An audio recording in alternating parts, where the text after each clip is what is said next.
All right, so we're talking about excellent scores here in Portugal, and that will bring up the subject of Sally Fitzgibbons, number 3 on the Jeep leaderboard. She takes on Coco Ho, ranked number 11, and Sage Erickson sitting at 17. You know, if the swell's not there, we can't really help you. We've got a 7-day waiting period, and we have to make do with what we get. And we see the first wave here being ridden by Sage Erickson. Well, Sage Erickson will try and replicate what Courtney Conlog just achieved, looking for that big backhand hit.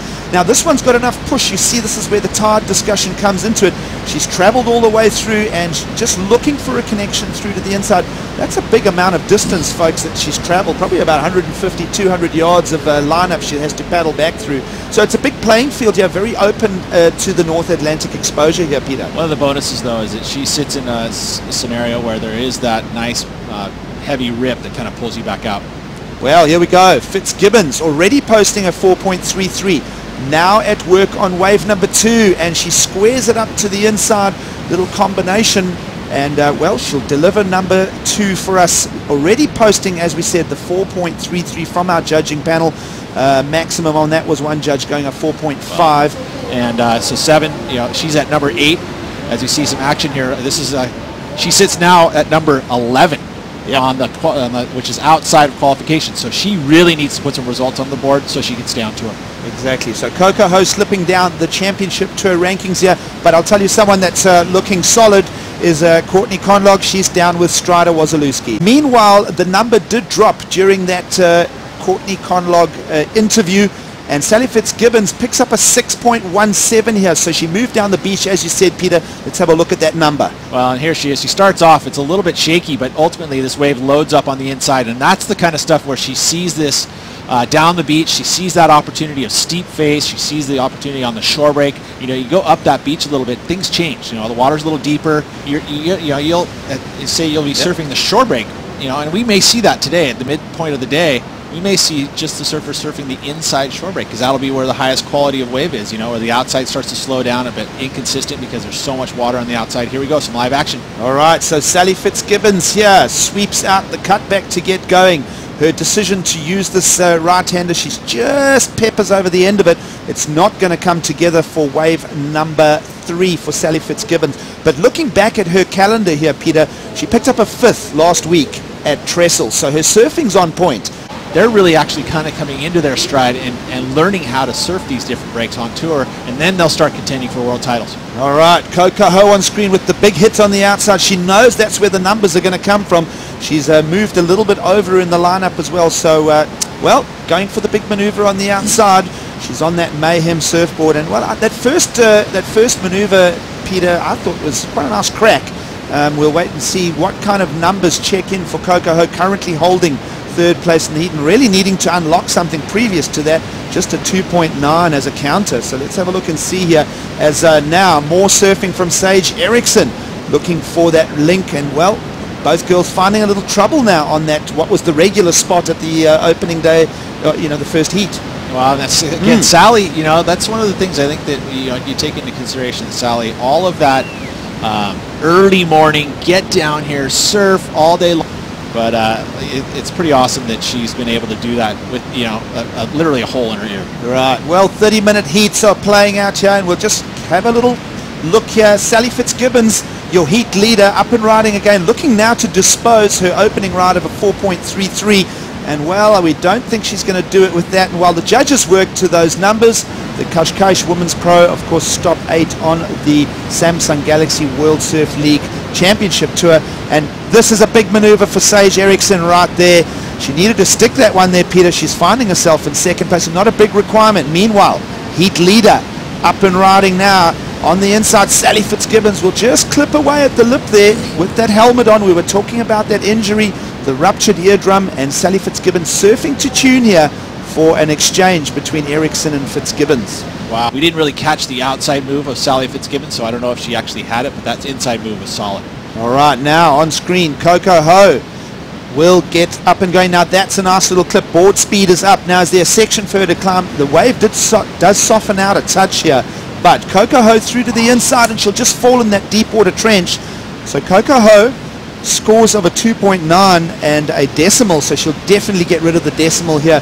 Peter, 9 minutes remaining on the clock. Comebacks in beach break situations like that are possible. Not a big heat lead total for Sally Fitzgibbons, just the 6.17 and a 4.33, but judges do owe Sally Fitzgibbons a score on her last ride. Yeah, no, and that's exactly it. We'll take a look here first of this move here from Sage Erickson. So a lot of speed off the bottom there, upside down, and just right there, can't hang on.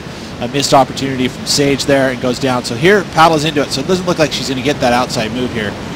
You know, she does just get a nice little round cutty. Not a high scoring maneuver there, but this inside move with all this speed, this is going to be nice. You know, she's trying to better a 4.33, which I think ultimately she has done here. It's going to be probably a nice little, you know, lower end of good, maybe fair as we watch this replay here. This was a nice move from Coco Ho. You know, that flow off the top there, nice and speedy, was able to hold that speed, gets that last turn, and here's some live action. All right, so now the action is coming thick and fast as we get to the back 8 minutes of this encounter. Sage Erickson keeping the work rate up now. Both Erickson and Ho are looking for numbers to attack Sally Fitzgibbons' lead. Judges have dropped to 5.67 for Sally Fitzgibbons though, Peter, so a slight improvement on the opening score. Remember, Sally Fitzgibbons was holding a 4.33, now furthers the lead and the requirements over the rest of the field. The 5.67 for Fitzgibbons with that inside turn, Peter, so it's paying dividends, her moving to that right-hand bank. Peter and I were talking there about the 6.17 and the 5.67, so no real big numbers going on here, but we are experiencing a change in the lineup with the incoming tide. I know that we are harping on about it, but when you are here in Europe, it just plays a massive part. So Sage Erickson in the meanwhile there, a 5.4, Peter, on her last ride, and then Coco Ho also bringing a better number, a 4.1, but there are bigger requirements now. Sage Erickson a 6.44, Coco Ho a 7.74. That's what they need to achieve to catch Sally out front. She was, you know, and then the final turn, she was able to blast the tail here, and then we get to see this one here. This is Coco Ho. All right, so Coco Ho now with 2 minutes, in fact, under 2 minutes to go, and that's a nice combination on the outside. Good Z slash, and then a big whitewater rebound as well. So it's a big requirement for Coco Ho, down in third place, looking for a 7.74 from the judges, and this ride is not over, because now to the inside, here's that tidal push. She comes over the step, ramps it, and, well, little two-stage rail adjustments there from Coco Ho through to the inside. 1 minute 20 on the clock. Peter, it'd be interesting to see what number the judges bring in with that ride. And meanwhile, second wave of the set now. This is Sage Erickson on the outside looking for the big hit. Gets a nice wrap turn. Now this bowl has got an opportunity. Ooh, almost flirts with the tube. Gets a little shampoo rinse there as well as she exits through that bowl on the outside. So nice exchange there. Erickson and Ho in motion. Well, and, you know, we're down to that last minute. You know, those are critical scores that needed to be had by both Sage, needing the 6.44. I don't think that's quite going to get to that range. You know, she did miss a little bit, like even that first. I mean, the judges take note, the little you know, hiccups, the little adjustments as you watch the replay here. So watch Coco flying down the line. You know, finally gets the nice open face, slashes it. You know, glides up there. Great transitions between her moves here, but then that hiccup on the inside. You know, to solidify this score, it would have been really nice to see Coco Ho stamp this last one. And she does pull the move off, but you talked about that kind of double shift here. So you look at the speed. That section was hard. You know, it backed off right when she went up for it, and then there, just a little bit early, and then had to float that section, and she ends up going down. And you know, it's going to be her best wave, but needs a 7.74. And then right there, that little bobble, you know, it made her board lose some speed, and then had to chase this section down. Wasn't able to get into the critical section and throw it up there. And you just heard the horn, so the heat's over. So it looks like Sally Fitzgibbons is going to hold on. Yeah, absolutely. Well, the judges will be dropping numbers for Coco Ho on that combination. Interesting to see how Coco Ho, she got to a junction point midway through that wave, Peter. She could have possibly gone left or right. She chose the left option. So, you know, there are ways to finish off better on the inside than what Coco did. Well, you look at what Coco, you know, her 4.10.